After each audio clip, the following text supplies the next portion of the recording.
નમસ્કાર વિદ્યાર્થી મિત્રો, સરસ્વતી ગ્રુપ ઓફ એજ્યુકેશન દ્વારા ચાલતા આ ઈ-લર્નિંગ પ્રોગ્રામમાં હું બ્રિજેશ સાકળેચા આપ સૌનું હાર્દિક સ્વાગત કરું છું. આપણે ધોરણ 11 ની અંદર ચેપ્ટર નંબર 13 નો અભ્યાસ કરતા હતા કે જેનું નામ છે સુરેખ પથ પર ગતિ, કે જેની અંદર આપણે ઘણી બધી ચર્ચા કરી ગયા અને આપણે અત્યારના દાખલાઓ છે એ સોલ્વ કરતા હતા કે જેની અંદર આપણે ઓલમોસ્ટ બધા દાખલા કરી નાખ્યા છે. તો હવે આપણે આગળ એક મસ્ત મજાનો દાખલો કરીએ.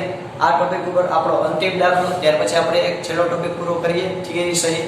ઓકે, તો આપણો લાસ્ટ દાખલો છે કે એવું કહી શકીએ, સ્વાધ્યાયનો નહીં પણ આપણે અત્યારે જે સિક્વન્સમાં ચાલતા હતા એ મુજબ આપણો લાસ્ટ દાખલો છે. આના પછી આપણે સાપેક્ષ વેગ શરૂ કરશું અને ત્યારબાદ એના દાખલા કરી અને ચેપ્ટરની પૂર્ણાહુતિ કરશું. ઓકે, તો ચાલો આપણે સ્ટાર્ટ કરીએ. તો અહીંયા એક મસ્ત મજાનો દાખલો આપ્યો કે જે તમે રૂટીન લાઈફમાં જોઈ શકો છો, ઓબ્ઝર્વ કરી શકો છો અને આ દાખલો તમે પ્રેક્ટિકલી કરી શકો છો.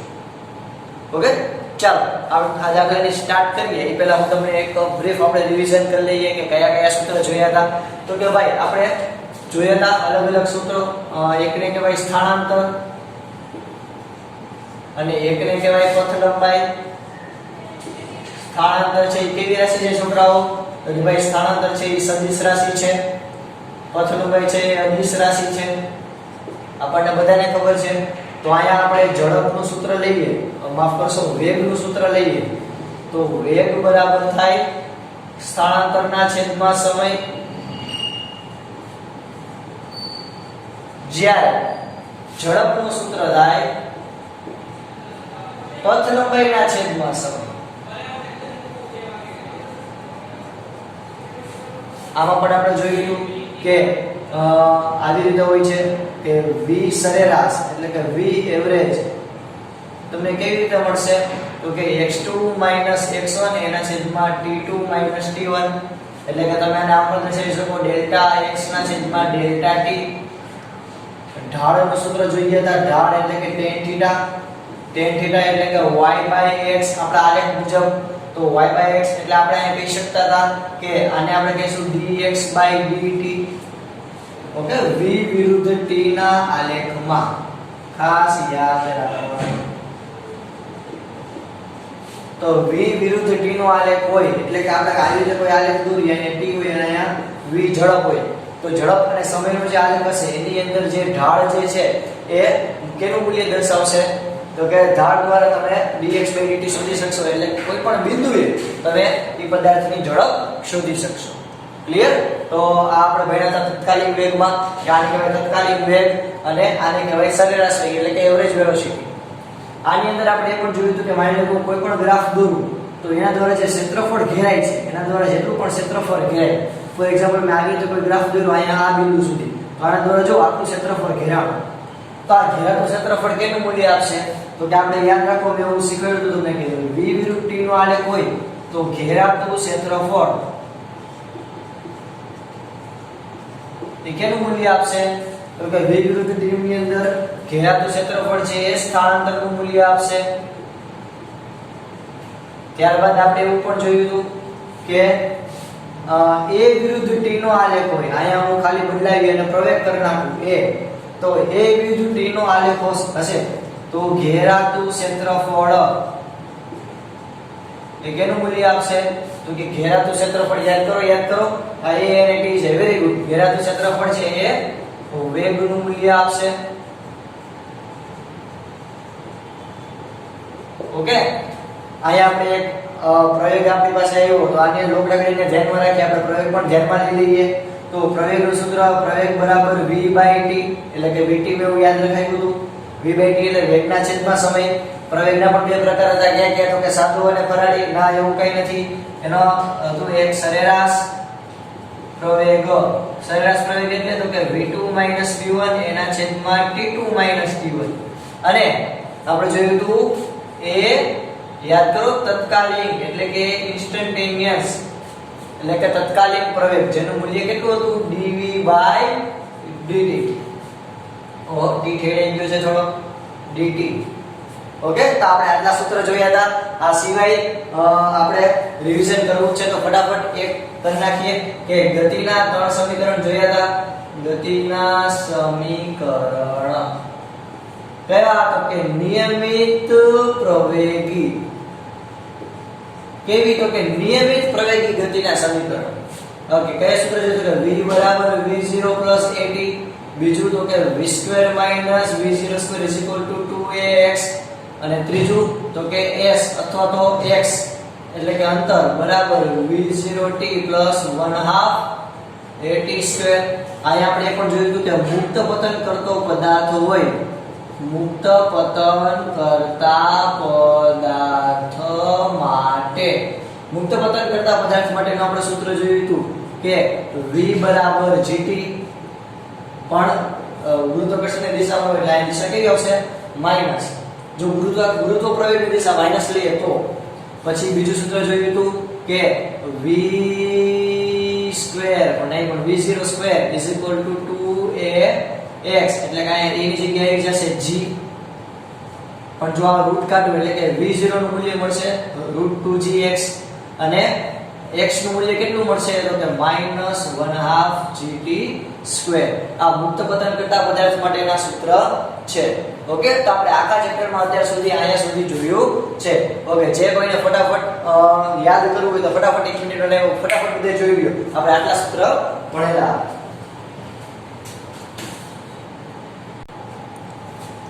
ચાલો, તો હવે આપણે મસ્ત મજાનો આપણો દાખલો ચાલુ કરીએ. નાની એવી દાખલી જ છે પણ મજા આવશે સમજવાની. આપણે કીધું કોઈ એક દડાને 90 મીટરની ઊંચાઈ પરથી ફર્શ પર ફર્શ એટલે તો કે આ સપાટી જમીન, આપણે કહીએ ને ફર્શ પર કુછ गिरा हुआ है, બસ આ એવું કંઈ. તો આપણે કીધું કોઈ એક દડો એ 90 મીટરની ઊંચાઈ પરથી ફર્શ પર એટલે કે જમીન પર પડતો મૂકવામાં આવે છે. ફર્શ સાથેના પ્રત્યેક સંઘાત એટલે તો કે અથડામણ થવી. સંઘાત એટલે અથડામણ. એટલે માની લો કે અહીંયા હું એવી રીતે બોલ મૂકું તો નીચે જમીન સાથે આમ ભટકાઈ અને વળી પાછો ઉપર જશે, તો આમ ભટકાઈને ઉપર ગયો તો ભટકાઈ એટલે એને શું કહેવાય? સંઘાત. એટલે પ્રત્યેક સંઘાત દરમિયાન દડો તેની મૂળ ઝડપના 10મા ભાગની ઝડપ શું કરે? ગુમાવે.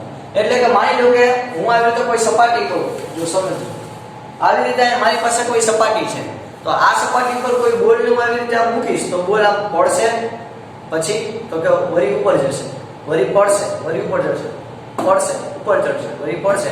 એમ ધીરે ધીરે કરતા છેલ્લે પછી કેવું થઈ જાય? સ્થિર. એવું થશે. તો આયા આપણને જો દાખલો સમજજો, તમે દાખલાને પ્રેક્ટિકલી સમજશો ને તો બહુ મજા આવશે. કે ઉપરથી કોઈ દડો પડ્યો તો જો પેલા એને કંઈક અંતર હતું, અહીંયાથી મેં કાંઈક અંતર છે આપણને અંતર આપ્યું. કેટલું આપ્યું છે? તો કે ભાઈ 90 મીટર. હવે એ 90 મીટર ઊંચાઈ પરથી આપણે દડાને મૂક્યો એટલે દડો પડ્યો, બુગડીંગ કરતો. પછી તો કે દડો ભટકાઈને ક્યાં ઉપર જશે? તો આપણને એવું કીધું કે પ્રત્યેક સંઘાત દરમિયાન એટલે જેટલી વાર ભટકાઈને ત્યારે એ પોતાની જે ઝડપ હશે એના 10મા ભાગની ઝડપ શું કરે? ગુમાવે. એટલે કે જો ઉપરથી આવી રીતે કોઈ પદાર્થ આમ નીચે પડશે તો એ નિયમિત પ્રવેગી ગતિ કરશે, એટલે કે એના વેગમાં સતત વધારો થશે, પણ એનો પ્રવેગ કેવો રહેશે? અચળ. કેટલો? ગુરુત્વ પ્રવેગ છે. ક્લિયર?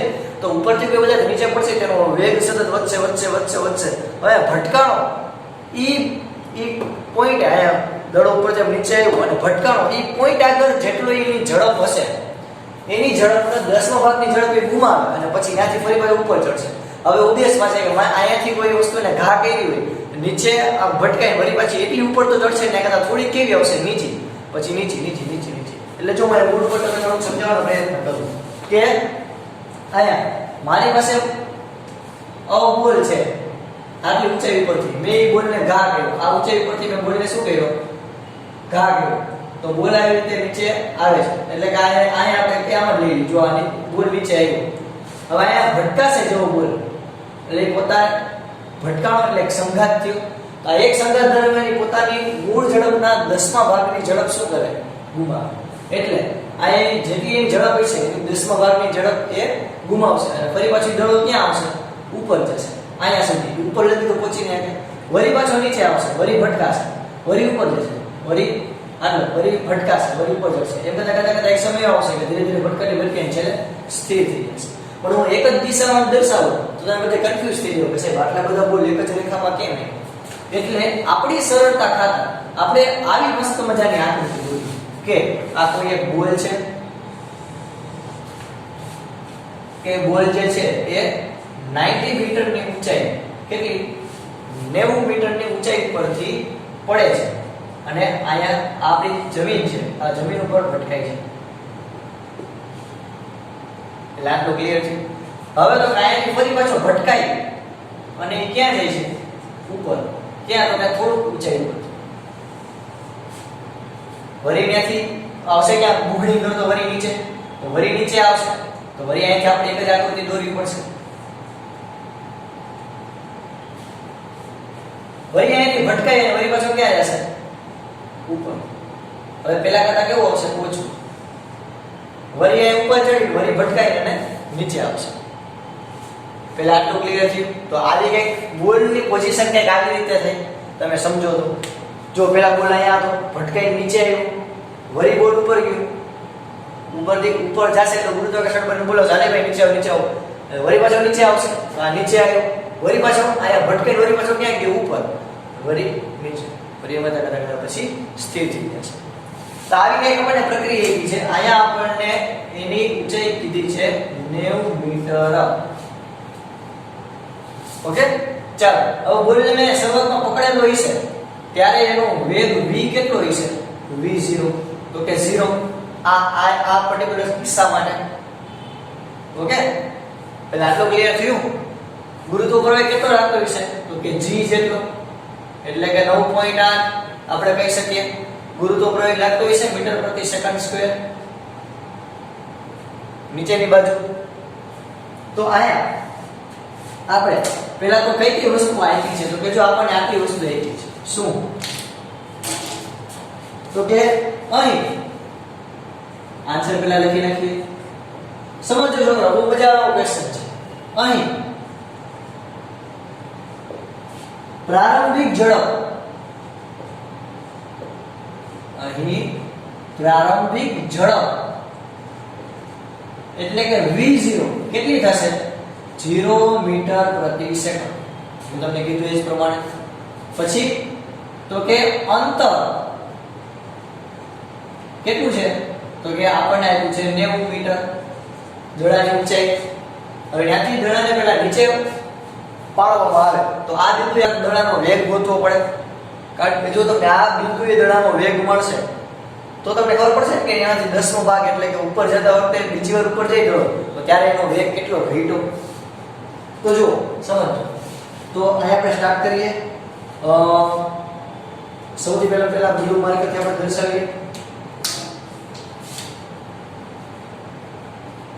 તો કે ભાઈ દડો જમીન ઉપર અથડાય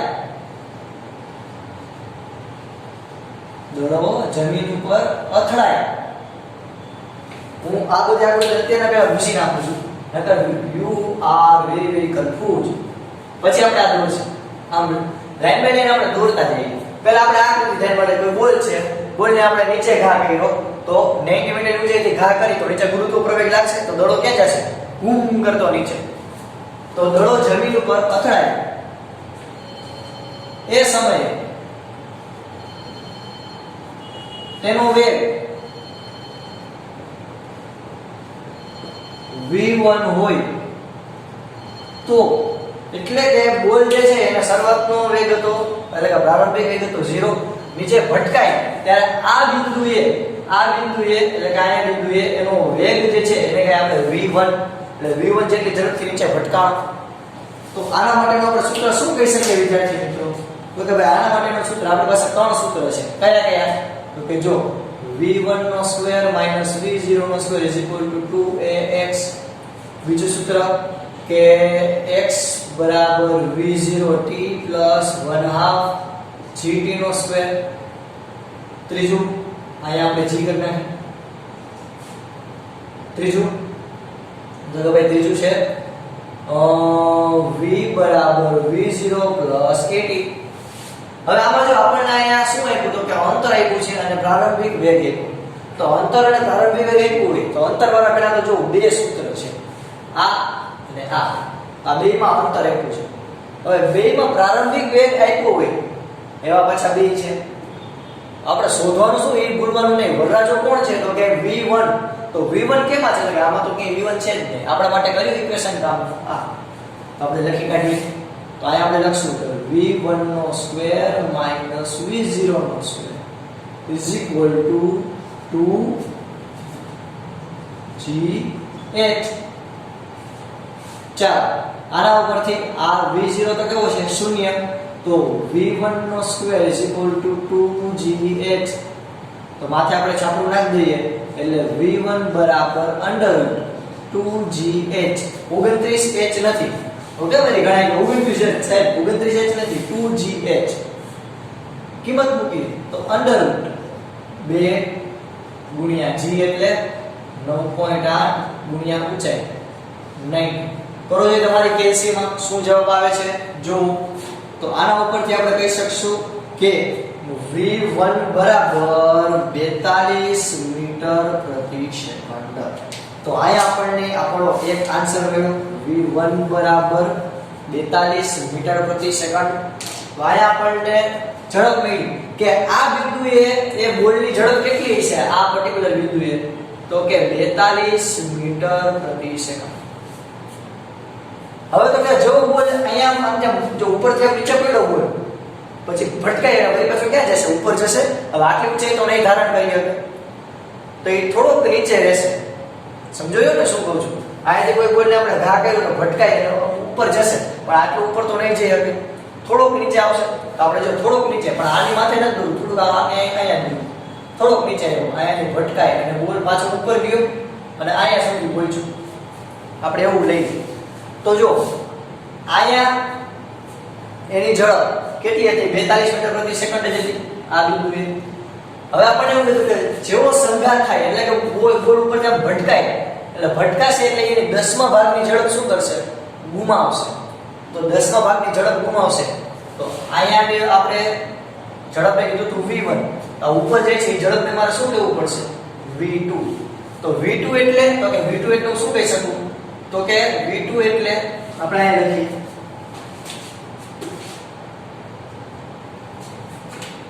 તો કે અહીંયા આપણે લખીએ કે જમીન સાથે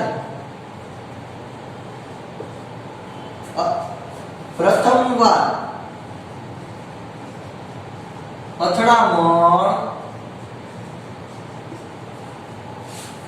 અનુભવીને પાછા ફરતા દડાનો વેગ v2 હોય તો એટલે જમીન સાથે પ્રથમવાર પહેલી વખત અહીંથી આમ ભટકાણો, પહેલી વાર ભટકાણો વળી ક્યાં ગયો ઉપર, તો પહેલી વાર ભટકાય એટલે પ્રથમવાર અથડામણ અનુભવી અને પાછા ફરતા દડાનો વેગ આપણે કેટલો લીધો v2. તો v2 એટલે શું તો કે આપણા ભાઈ ઇક્વેશન મુજબ v2 એટલે v1 minus 10% of v1. ખબર પડી v1 v2 ની ઝડપ કેટલી છે તો કે v1 એમાંથી 10% શું કરી નાખવાના બાદ કરી નાખવાના v1. શું કામ ભાઈ તો કે આપણે રકમમાં કીધું કે મૂળ ઝડપના 10મા ભાગની ઝડપ શું કરશે ગુમાવશે.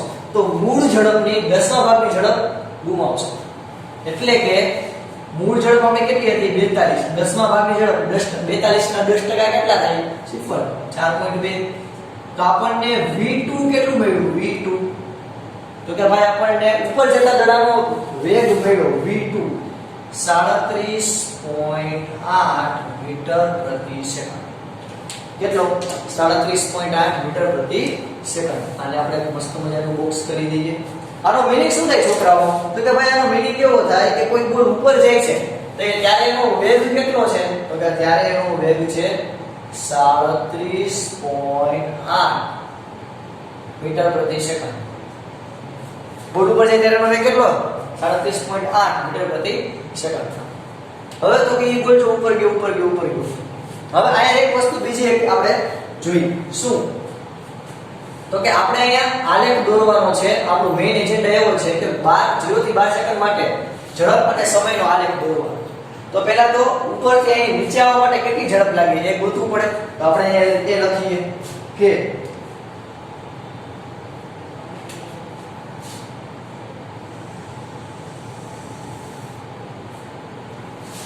v1 ઝડપથી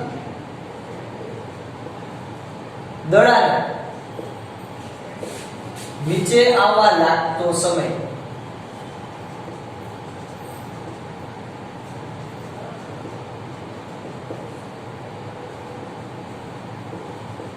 તો ભાઈ આપણું સૂત્ર હતું v બરાબર v0 પ્લસ 80 v સૂત્રમાં આપણે કિંમત મૂકીએ તો આ સૂત્રમાં આપણે કિંમત મૂકી તો આપણને વેગ કેટલો મળ્યો 42 આ હતું 0 આ હતું 9.8 અને આ આવશે t તો આના ઉપરથી આપણે એવું કહી શકશું કે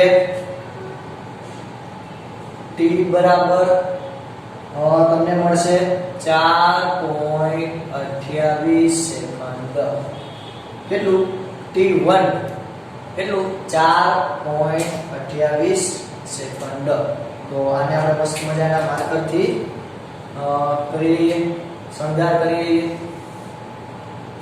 4.28 ઓકે વિદ્યાર્થી મિત્રો ચાલો તો અહીંયા આપણને કહેવાય ને કે મળી ગયું છે આ 90 મીટર રાખ્યું તો આપણને v1 ઝડપ પડી ગઈ 42 મીટર પ્રતિ સેકન્ડ પછી એના માટે લાગતો સમય છે 4.28 સેકન્ડ ત્યાંથી પદાર્થ ઉપર જાય તો ત્યાંથી પદાર્થ ઉપર જાય તો ત્યારે એનો વેગ 10માં ભાગનો ઘટી જાય એટલે કે મૂળ ઝડપનો 10% ઘટી જાય મૂળ ઝડપની 10માં ભાગની ઝડપ ગુમાવે તો 10માં ભાગની ઝડપ ગુમાવી દીધી ગુમાવવું એટલે બાદ કરવું તો મૂળ ઝડપની 10% ઝડપ શું કરી ગુમાવી તો આપણને મળ્યો v2 એટલે કે પદાર્થ ઉપર જાય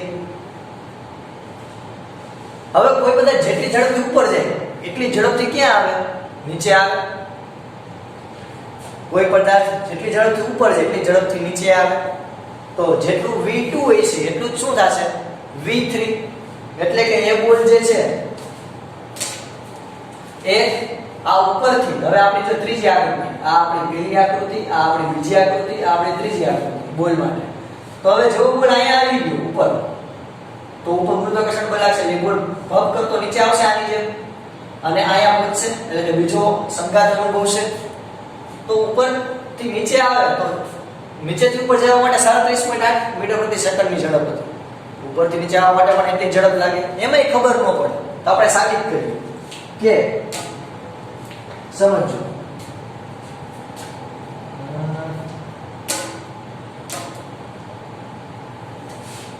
દડો પાછો જમીન પર આવે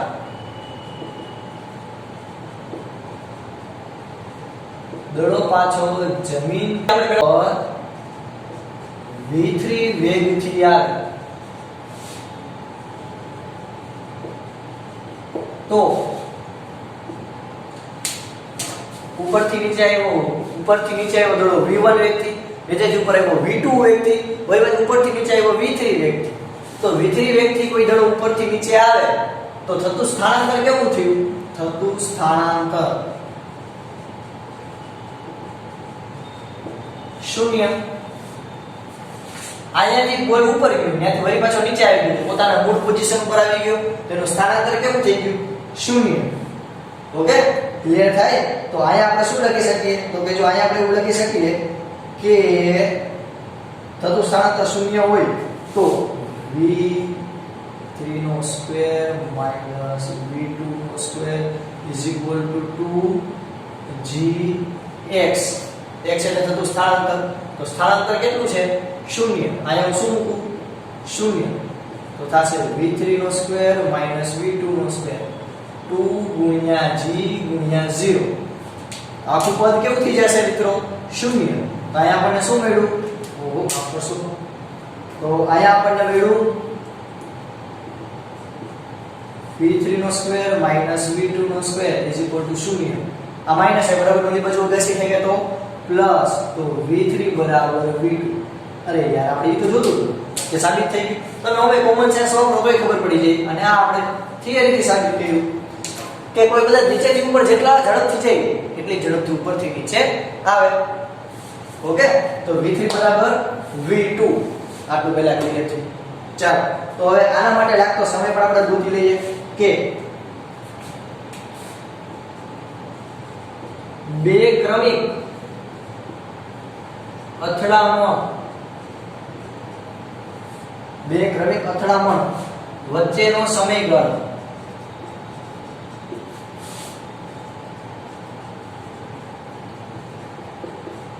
T2 હોય તો એટલે કે બે ક્રમિક અથડામણ એટલે તો કે દડો અહીંયા આવ્યો અહીંયાથી અહીંયા આવ્યો એટલે પહેલી વાર ભટકાણો હવે વળી પાછો ઉપર ગયો અને ફરી પાછો નીચે આવ્યો તો બીજી વાર અહીંયા ભટકાશે એટલે કે બીજી વાર વળી પાછો આ બિંદુએ ભટકાણો ઓકે જો સમજો આ બોલ તો મેં તમને સમજાવવા માટે દોરેલો છે કે જેથી તમને ખબર પડે કે અહીંયાથી પ્રોસેસ આમ ચાલુ થઈ પણ હકીકતમાં જો કોઈ બોલ અહીંયાથી આમ નીચે પડ્યો ત્યાંથી વળી પાછો ઉપર ગયો અને વળી પાછો નીચે આવ્યો વળી પાછો અહીંયા આવ્યો તો આ એક અથડામણ થઈ એટલે અહીંયા બીજી વાર મીન્સ કે આ પહેલી વાર અહીંયા ભટકાણો બીજી વાર અહીંયા ભટકાણો તો આ બીજી વાર ભટકાયો ત્યાં સુધીના સમયને આપણે કહીએ T2 તો ટોટલ કેટલું થાય તો એના માટેનું આપણે સૂત્ર લખીએ એના માટેનું સૂત્ર લખીએ કે x બરાબર v0t પ્લસ 1/2 at² અહીંયા a ની જગ્યાએ આવશે g તો આ અથડામણ હતી હવે ત્યાંથી પદાર્થ ઉપર ગયો એટલે v2 જેટલી ઝડપથી ઉપર ગયો તેનો પ્રારંભિક વેગ થાય v2 એટલે આ કિસ્સામાં પ્રારંભિક વેગ શું થાય v2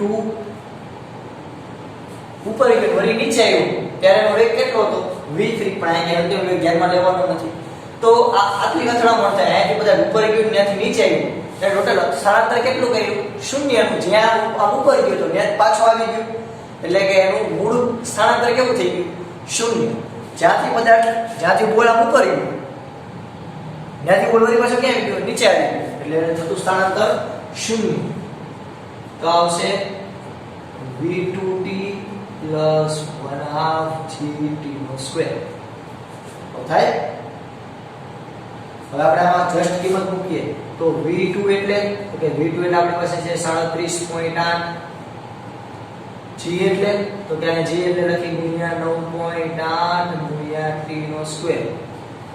તો પહેલા 9.8 ભાગ્યા 2 એટલે 4.9 t² અને અહીંયા આવશે 37.8 t². ઓકે તો અહીંયા આ સમયગાળાને આપણે કીધું તો t2 તો આ પ્લસ છે બરાબર ઓલી બાજુ જઈએ તો માઈનસ તો આપણે શું લખશું તો આપણે એવું લખશું કે 4.9 t2² બરાબર 37.8 t2 તો એકવાર t2 ઉડી ગયા તો અહીંયા 4.9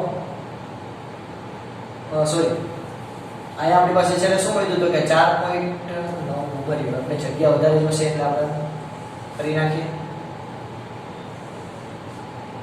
4.9 t2 બરાબર 37.8 અહીંયા મારે t2 ને સૂત્રનો કરતા બનાવું તો શું થાય 37.8 ભાગ્યા 4.9 કરો જો વિદ્યાર્થી મિત્રો કેટલું આવે જોજો ઓકે કેટલું આવે છે 7.714 સેકન્ડ તો આયા આપણને સમયગાળો કેટલો મળ્યો તો કે આપણને ભાઈ સમયગાળો મળ્યો 7.714 એટલે હવે સમજો આખે આપણું એક્ઝામ્પલ તો કે બોલ ઉપરથી આમ ઉપર 90 મીટર ઊંચાઈ હતો ત્યાંથી આપણે બોલને નીચે પાડ્યો તો નીચે આવ્યો અને કોઈ જમીન ઉપર ભટકાણો ત્યારે એનો વેગ હતો 42 મીટર પ્રતિ સેકન્ડ કેટલું અંતર કેટલું તો 90 મીટર પછી જેવો નીચે ભટકાય છે એટલે આપણને રકમ એવું કીધેલું છે કે એ પ્રત્યેક સંઘાત દરમિયાન મૂળ ઝડપના 10મા ભાગની ઝડપ શું કરશે ગુમાવશે તો જેવો 42 મીટર પ્રતિ સેકન્ડ થી નીચે ભટકાવો એને એની પોતાની 10મા ભાગની ઝડપ ગુમાવી એટલે કે 42 ના 10% એટલે 4.2 એટલે આપણે બાદ કરવાનું એટલે 37.8 એટલે વળી પાછો 37.8 મીટર પ્રતિ સેકન્ડના વેગથી ઉપર ગયો ઉપર ગયો એટલે કે આ પેલો કિસ્સો અહીંયા પૂરો હવે બીજો કિસ્સો ચાલુ થયો ઉપર જવાનો ઉપર જશે મહત્તમ આ પર્ટિક્યુલર કોઈ એક બિંદુ એનો વેગ વળી પાછું શૂન્ય થઈ જશે વળી એટલે જ વેગથી ક્યાં આવશે નીચે એ આપણો ત્રીજો કિસ્સો અને ભટકાવ તો ઉપરથી આમ ખાઈકો ઉપરથી આમ પડ્યો અને વળી પાછો ઉપર ગયો અને વળી પાછો પડ્યો. તો કેટલી વાર પડ્યો ટોટલ? એકવાર અને બે વાર. તો ઈ પહેલી અને બીજી અથડામણ વચ્ચેનો સમયગાળો કેટલો છે? તો કે આપણને મળ્યો 7.714.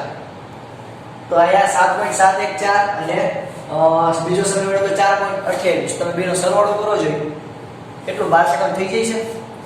આપણે એટલો આલેખ દોરવાનો આપણે. ચાલો તો આપણને અહીંયા v1 મળી ગયું, v2 મળી ગયું, એટલે કે બોલ ઉપરથી નીચે આવ્યો ભટકાણો ત્યારે એનો વેગ હતો v1, ત્યાંથી ઉપર ગયો ત્યારે એનો વેગ હતો v2, ત્યાંથી વળી નીચે આવ્યો ત્યારે એનો વેગ હતો v3. આપણને એટલું મળ્યું. હવે તો કે જો હવે તમે જ વિચારો, હવે તમે કહી શકશો કે ઉપરથી નીચે આવ્યો ત્યારે એનો વેગ કેટલો હતો? તો કે ભાઈ ત્યારે એનો વેગ હતો v3. કેટલો હતો? 37.8 મીટર પ્રતિ સેકન્ડ. v2 જેટલો જ. હવે તમે જ કહો કે હવે નીચે વળી પાછો ઉપર જાય ત્યારે પહેલા તો આના જેટલું અંતર નહીં કાપે, થોડુંક હજી નીચે વયો જાય, એટલે કે આના જેટલું અંતર નહીં કાપે, થોડુંક નીચે, અને એનો વેગ ઘટી જશે. કેટલો ઘટી જશે? તો કે ભાઈ 10મા ભાગનો, કારણ કે સંગાત કરતા 10મો ભાગ. તો 37.8 ના 10મા ભાગ કેટલા થાય? તો કે જો અહીંયા હું લખું કે હવે બીજા સંઘાત પછી, એટલે કે બીજી અથડામણ પછી દળાએ મેળવેલ વેગ અથવા તો દળાએ મેળવેલ ઝડપ એ કેટલી હોય? તો કે v4 હોય. તો v4 નું સૂત્ર શું કહી શકો? તો કે હવે તમને આવડી જાય v4 એટલે તો કે v3 minus 10% of v3 એટલે કે 37.8 minus 3.78. કેટલો હશે વિદ્યાર્થી મિત્રો? તો કે આવશે 34.02. એટલે કે v4 બરાબર કેટલું થાય? 34.02 મીટર પ્રતિ સેકન્ડ. ઓકે, તો આપણને ચોથી ઝડપ મળી ગઈ. આ રીતે તમે ગમે એટલી ઝડપ મેળવી શકો. જ્યારે અથડામણ અનુભવશે ત્યારે પોતાનો વેગ ગુમાવશે. હવે અહીંયા તમે ધ્યાનથી જુઓ તો આપણને પહેલો સમય મળ્યો 4.28, એટલે કે સપાટી પર જ્યારે દડો ભટકાણો ત્યારે આ બિંદુએ અહીંયાથી અહીં સુધી પહોંચવા માટે લાગતો સમય જે હતો t1 કેટલો મળ્યો તમને? 4.28 સેકન્ડ. હવે બોલ અહીંયાથી ઉપર ગયો, એટલે કે બોલ અહીંયાથી આમ ઉપર ગયો અને ત્યાંથી બોલ વળી પાછો ક્યાં આવ્યો? નીચે આવ્યો. અને વળી પાછો નીચે આવ્યો. તો નીચે આવ્યો ત્યાં સુધીનો સમય ગયો, એટલે કે આ બિંદુથી માંડી અને ઉપર ગયો બોલ અહીંયા લગી ઉપર ગયો અને પછી ફરી પાછો અહીંયાથી ક્યાં આવ્યો? નીચે આવ્યો અને વળી પાછો આ બિંદુ, એટલે કે આ સપાટી ઉપર વળી પાછો પહોંચવા માટે લાગતો કુલ ઉડ્ડયન સમય કેટલો આવ્યો? એટલે કે કુલ લાગતો સમય આપણને મળ્યો 7.714. તો અહીંથી બોલ ઉપર જતો હોય એટલો જ મારે સમય ગોતવો હોય તો કે આનું અડધું કરી નાખો, અને અડધું કરી નાખો એટલે મને આ બિંદુએ પહોંચવા માટે લાગતા સમય કેટલો હોય છે? 3. આનું અડધું કરો તો કેટલું થાય વિદ્યાર્થી મિત્રો? 3.86 જેવું થશે સેકન્ડ. 3.86 સેકન્ડ. એટલે બોલ ઉપરથી નીચે આવ્યો તે દરમિયાન લાગતો સમય છે 4.28 સેકન્ડ.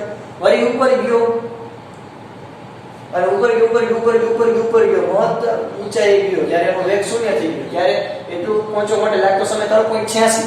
વળી ઉપરથી નીચે આવ્યો અને જમીન પર વળી પાછો ભટકાણો, બીજી વાર ભટકાણો. આ પહેલી અથડામણ, આ બીજી અથડામણ. તો આજે આપણને બીજી અથડામણ મળી. બીજી અથડામણ દરમિયાન આપણને કુલ સમય મળ્યો 7.714. એનો મતલબ એમ કે 3.86 અને 3.86.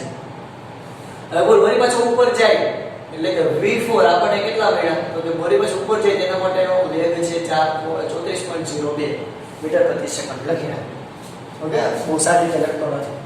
હવે આપણે આનો આલેખ દોરવાનો હતો. આવી કિંમતો મેળવવાનું નથી કીધું. તો આનો આલેખ કેમ થશે? ચાલો આપણે દોરવાનું સ્ટાર્ટ કરીએ. તો જો આ મસ્ત મજાનું એક આકૃતિ આલેખ. આ શૂન્ય, આ છે 10, 20, 30 અને 40. 10, 20, 30, 40. આયા છે 1, 2, 3, 4, 5, 6, 7, 8, 9, 10 11 અને 12 સેકન્ડ સુધીનો આપણે આલેખ દોરવાનો કીધો. આ લખી નાખવાનું t for સેકન્ડ એટલે કે સેકન્ડમાં. આ લખી નાખવાનું v મીટર પ્રતિ સેકન્ડ. એટલે એવું માન લખો ચાલે. ઓકે ચાલો હવે આના માટેનો આપણને આલેખ મસ્ત દોરવાનો કીધો. દોરવાની સ્ટાર્ટ કરીએ. તો સૌથી પહેલા બોલ ઊભો હતો ત્યારે એનો વેગ હતો 0 એટલે 0 થી સ્ટાર્ટ થશે. હવે જેવો બોલ ઉપરથી મૂક્યો આપણે 90 મીટરની ઊંચાઈ 90 મીટરની ઊંચાઈથી આપણે બોલને મૂક્યો તો બોલ પડ્યો જમીન ઉપર પડ્યો તો ત્યારે એનો વેગ હતો 42 મીટર પ્રતિ સેકન્ડ. તો ઉપરથી નીચે પડવા માટેનો લાગતો સમય કેટલો હતો? 4.28 પહેલો સમય. તો અહીંયા આપણે સમયની રેખા જોશું 4.28 ક્યાં આવે તો અહીંયા કંઈક આવે એટલે આને આપણે ડોટ તરીકે અહીંયા કંઈક દર્શાવશું. હવે વેગ કેટલો મેળવો 42 તો 40 ઉપર આવશે કે 42 અહીંયા કે તો આપણને આ બે ક્રોસ જ્યાં બિંદુ થાય એ બિંદુને આપણે પેલું બિંદુ દર્શાવશું. તો આ આપણું પેલું પોઈન્ટ. ઓકે ચાલો હવે તો કે હવે આપણને એવું કીધું કે જેવું ઉપરથી નીચે ભટકાણો એટલે એને 10 ભાગની ઝડપ શું કહી ગુમાવી અને વળી પાછું ઉપર ગયું. તો આ જે બીજા કિસ્સા માટે પ્રારંભિક વેગ કેટલો આવશે? 37.8. એટલે હવે નવો કિસ્સો ચાલુ કરવો હોય તો એના માટેનો સમય આવશે 37.8 એક્ઝેક્ટ આની નીચે. પછી તો કે બોલ જે છે એ નીચેથી ઉપર ગયો કેટલી સેકન્ડમાં? 3.86 સેકન્ડમાં. તો 3.86 એટલે કે 4.28 માં 3.86 ઉમેરવો જોઈએ. અહીં આપણે કરીએ 4.28 માં 3.86 કેટલું આવે વિદ્યાર્થી મિત્રો? તો કે જોઈએ 6 6 12 13 14 વધી ચડી 1 8 9 10 11 વધી ચડી 1 ને 8.14 એટલે કે અહીંયા 8.14 સેકન્ડ ક્યાં થશે? તો કે અહીંયા કંઈક થતી હશે કે જે આપણે બ્લેક માર્કરથી દર્શાવશું. 8.14 સેકન્ડ કે અહીંયા કંઈક થતી હશે તો એને આપણે રીતે આમ લંબાવી દઈએ 8.14 સેકન્ડ. ત્યારે એ પદાર્થનું વેગ જે છે એ કેટલો થશે? તો કે એ પદાર્થ નીચેથી ઉપર જાય છે તો કોઈ એક મહત્તમ બિંદુ એનો વેગ કેવો થઈ જશે? 0. તો આ ગ્રાફ કેવો આવશે? આ નીચે આવશે. એટલે આપણે જો ગ્રાફ પણ દોરીએ પહેલા ગ્રાફ આપણને અહીંયાથી આવો મળ્યો એટલે બોલનો પ્રારંભ વેગ વધતો ગયો આ બિંદુનો વેગ 42 મીટર પ્રતિ સેકન્ડ. અહીંયા આપણે લખી નાખશું નીચેની તરફ.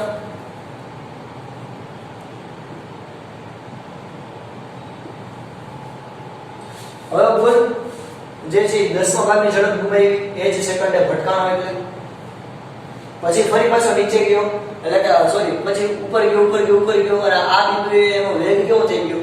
0. તો આપણે આ રીતે આકૃતિ દર્શાવશું. આ આપણને કેવો મળશે વેગ? તો કે ઉપરની તરફ મળશે. એટલે કે આપણું ત્રીજું પોઈન્ટ કયો આવશે? અહીંયા જો પરીક્ષાની દ્રષ્ટિએ મોસ્ટ ટાઈમ ક્વેશ્ચન 4 માર્ક મજા એવી છે. પછી ઉપર એનો વેગ છે v0 આવી ગયો. હવે તો કે ત્યાંથી વળી પાછો નીચે આવ્યો કેટલી ઝડપથી? તો કે 37.8 મીટર પ્રતિ સેકન્ડની ઝડપથી. અને કેટલો સમય લાગ્યો? 3.86. આમાં હું વળી પાછો 3.86 ઉમેરું. આ પ્લસ જ કર્યું હતું આમાં વળી પાછો 3.86 પ્લસ કરું 6 4 10 વધી ચડી 1 ને 10 ને વધી ચડી 1 ને 11.9 આવશે. સોરી માફ કરશો રાઈટ બાર આવશે. આ 0 વધી ચડી 1 ને 0 વધી ચડી 1 8 9 10 11 12 રાઈટ બાર આવશે. તો આપણે 12 સેકન્ડ સુધીનો આલેખ દોરવાનો છે. તો એનો મતલબ શું થયો? તો કે હવે આપણે 12 સેકન્ડની આપણે સમયની રેખા દોરશું. એટલે કે બધા 12મી સેકન્ડે એનો વેગ કેટલો હોય છે? 37.8 37.8 વાળી લીટી કઈ તો ગાય એ બિંદુને આપણે બ્લેક માર્કરથી દર્શાવીએ અને આ આલેખને આપણે જોઈન્ટ કરીએ. તો આ જે આપણને વેગ મેળવ્યો નીચેની બંધ તરફ મેળવ્યો આલેખ નીચેની તરફ